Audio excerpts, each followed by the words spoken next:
Hi, this is Clobbering Time with Craig. This is episode 2. First I'm going to start talking about Slammiversary from the other week. First I'm going to talk about the Briscoe, Bischoff and Doc against Magnus, Joe and Jeff Hardy.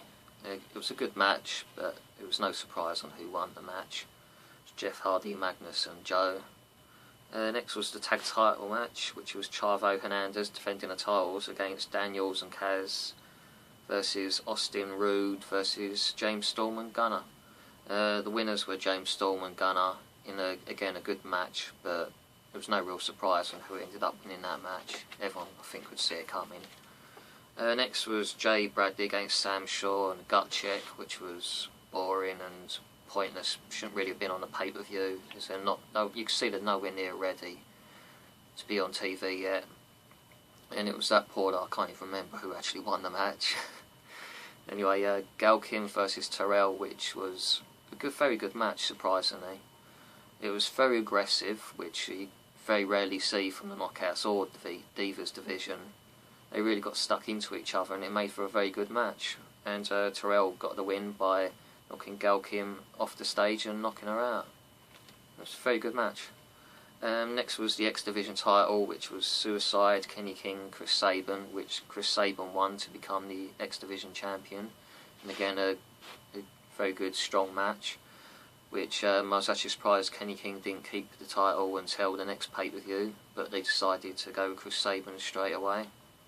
Next was due to be Joseph Park versus Devon, and Joseph Park got attacked backstage during the show and was replaced by Abyss, which by now I would like to think everyone knows Joseph Park is Abyss.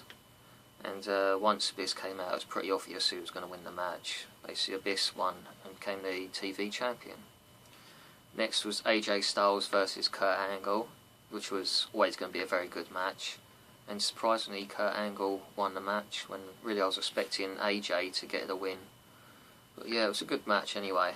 And the main event was Sting against Bully Ray for the world title, which Bully Ray won the match, which it was a very good match overall.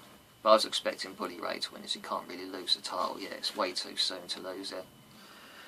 Anyway, next I'm going to talk about this week's Raw.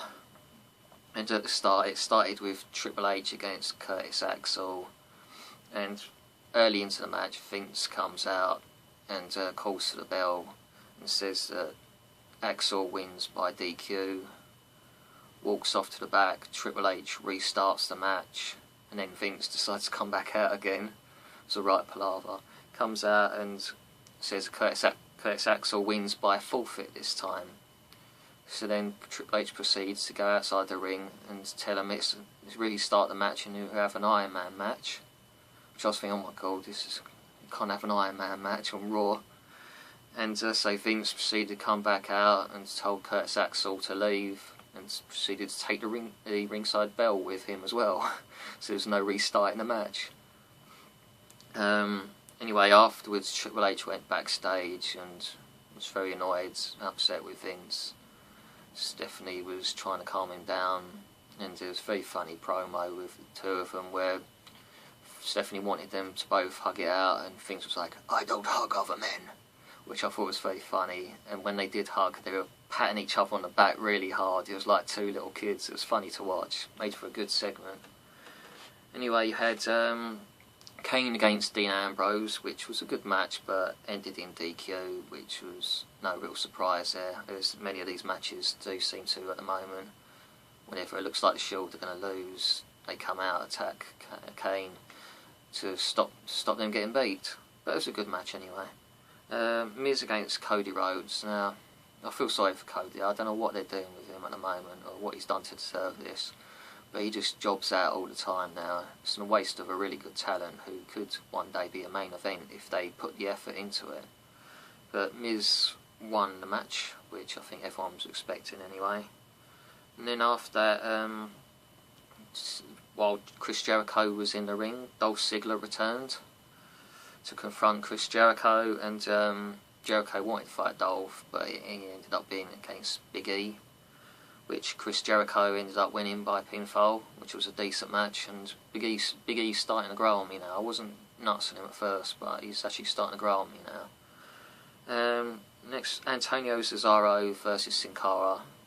Well, everyone will know by now that I'm not a fan of Sin Cara, especially on Twitter. Not a fan of his at all, and I don't think he's good enough for WWE style. But it was a good match, which I always put down to Antonio Cesaro, because I think you can have a good match with a paper bag, because he's that good a wrestler.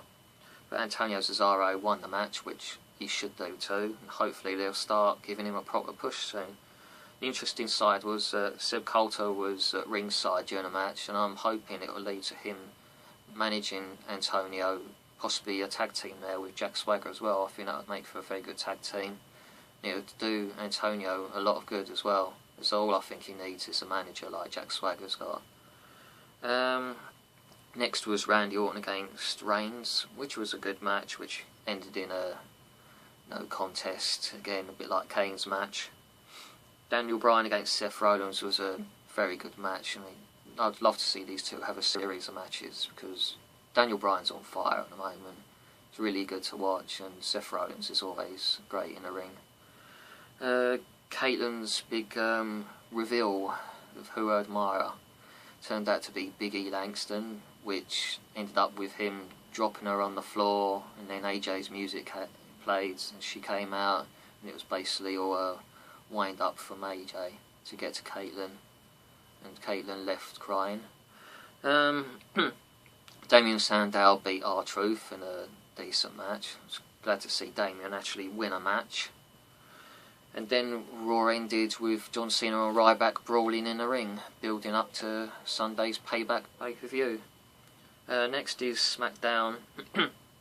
It started with Daniel Bryan coming to the ring and doing his usual about being the weak link, and arguing with Kane in the ring, and about Daniel Bryan saying to Kane that they're splitting up, and that he's going to be teaming with Randy Orton from now on. What was he called? Team RK-No, which was quite funny to hear. And then he accused Kane of being the weak link in the team. And also Kane went to chokeslam Daniel Bryan, which led to Randy coming out and saying, if you do that, I will RKO you. And then Daniel Bryan proceeds to say that he doesn't need Randy's help, which Randy wasn't too impressed with. He was like, are you kidding me? But yeah, it was a good segment. It was funny. We got Curtis Axel against Wade Barrett, which looked like it wasn't going to happen at first. And Miz came out, and they decided to fight in the end, and Curtis Axel got the pin, which doesn't really make Wade look too good going into a pay-per-view. I'm not sure what they're doing with Wade at the moment. They don't seem to be that fussed about him as champion. It's a shame, really, because I'm hoping one day he'll be world champion. We had Y2J and Alberto Del Rio against Big E and Dolph, which ended with Del Rio getting the pin on Dolph. And again, Dolph is losing more than he should be as a world champion. I don't know why they're doing that to him. It's, despite what the odd person says on Twitter, Dolph shouldn't be losing as world champion. He should very rarely get beat. And if he gets beat, it should be by count out or DQ, something like that. But Heath Slater against Great Khali.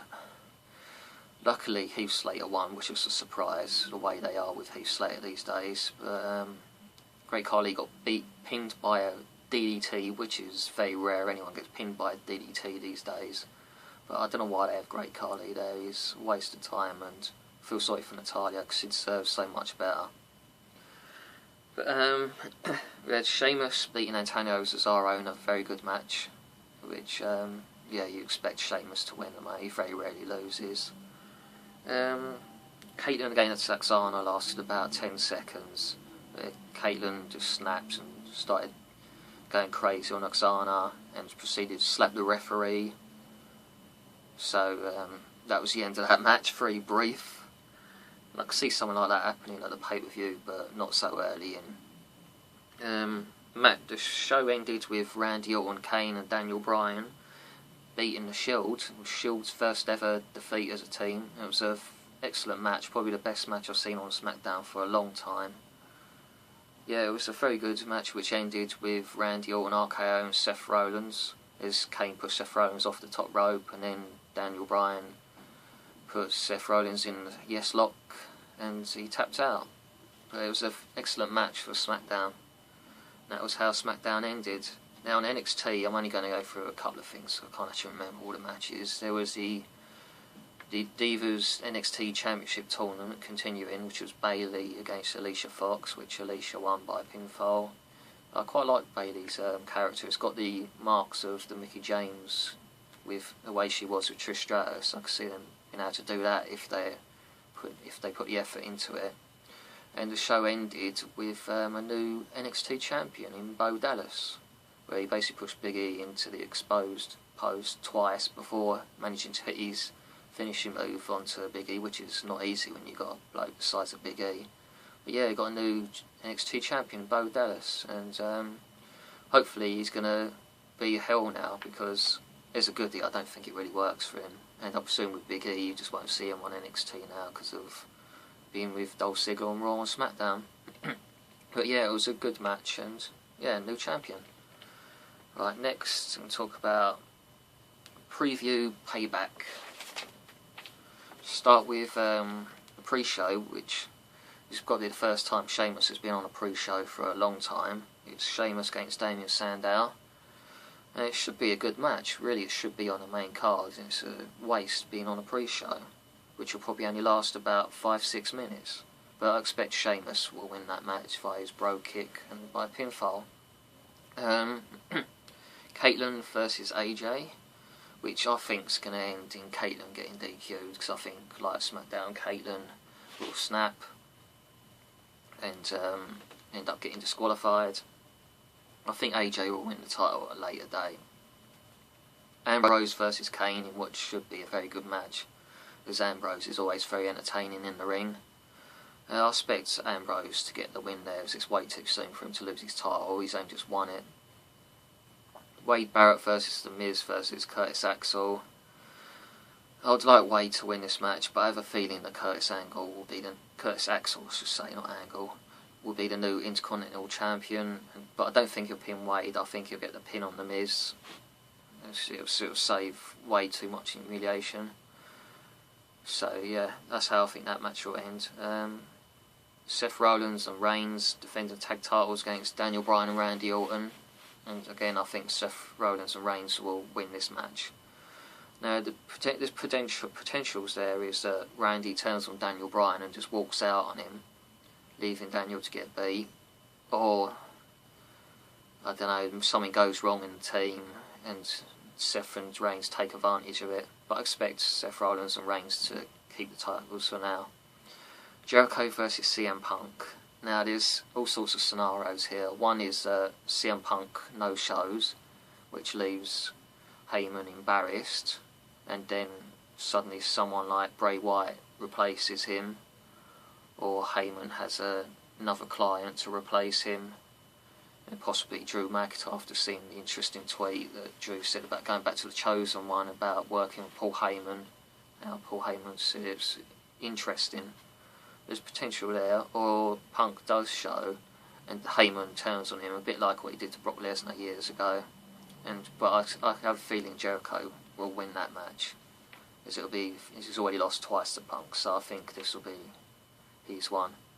Dolph Ziggler versus Alberto Del Rio. I would expect Dolph to retain the title in that match, because he's not that long had it, and I can't see him giving it back to Alberto yet. It would make no sense to do that. And the main event, Ryback versus Cena, which I think everyone expects Cena to win this. I expect it to go through all 3 stages, as they always do. First stage of Hell is Lumberjack match, which I could see Cena getting that one. And then the next one's Tables match, which I think Ryback will get. And the Ambulance, which I can imagine Cena's going to do some big move at the end, which will knock out Ryback, and he'll just carry him into the Ambulance. And that will be the end of that. Right, what's next? Right, some friends that I forgot to mention on previous shows, which I've had to keep missing them out. One is Samantha's friend Amy, which I've missed out on every single show so far, even though I meant to add her. But yeah, that's Amy, who I met at SmackDown. yeah, it's cool to meet her, and sure I'll meet her again soon. Next is Evan and Jack, who I first met in Atlanta for the first time. I've seen them at every WrestleMania ever since. Kay, who I've met via Maxine, who's a nice girl. Lee, good friend of mine who I've known for a while now, who went to WrestleMania last year. And Shane as well, a friend of Lee's. Yeah, is there anyone else? Well, I thought I'd promote, before I do my Q&A, I thought I'd promote a site called heelsinpink.com. They sell all sorts of wrestling jewellery, necklaces, earrings, also little badges. It's really nice stuff for, most of it's for women to wear, which, you know, if you're a fan of wrestling, a woman, you'll love the stuff. Also, a couple of them a bloke could even wear, I think, because, like, one's a Chris Jericho necklace, which I'll be getting soon, which either a man or a woman could wear. But yeah, she's got some really good stuff there. I'm sure she'll have much more to come very soon. Right, now I'm going to do my, I think that was it, yeah. Next was my Q&A questions. I've got a few questions here. First one I'm going to go with is someone who messaged me on YouTube yesterday, called The Old Cow. I think I said that right, hopefully. First question was nicest wrestler I've ever met, and there's been a lot of really nice ones. It's always, the best ones out of a lot have been the Divas. But I'd have to say it's joint between, I'd say between three of them. Well, it's just so many, but I'm just going to go with Layla. Because she's always been really nice to us, very talkative, and she gave my sister her shoes, which made my sister's day. But yeah, she's always really nice to us. And hopefully we'll get to see her again at SummerSlam. Next question was from the same person, favourite member of the Shield. I'm going to go with Dean Ambrose, because of he's brilliant on the mic as well as in the ring. I could see him being the first world champion out of the three of them. ECW or WCW was the next question. Now, I very rarely watched ECW, it wasn't really my thing. It was just really glorified stuntmen as far as I was concerned. It just wasn't my thing at all.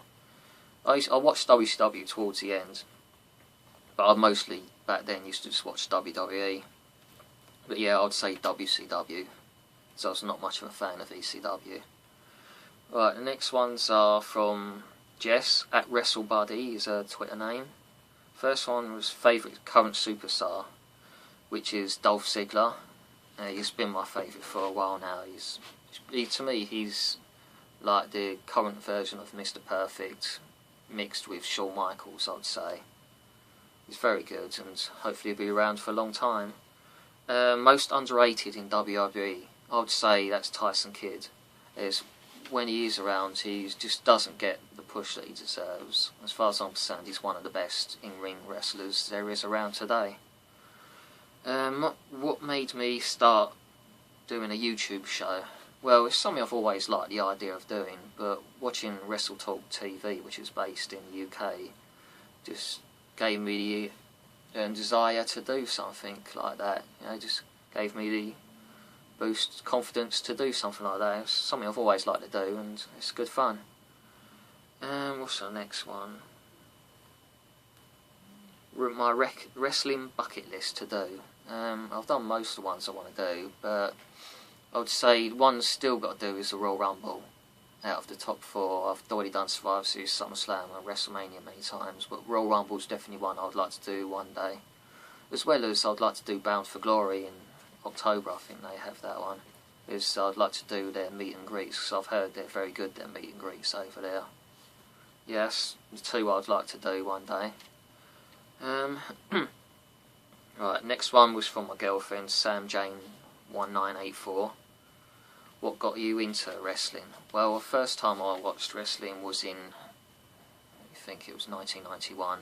First person I saw was Sergeant Slaughter.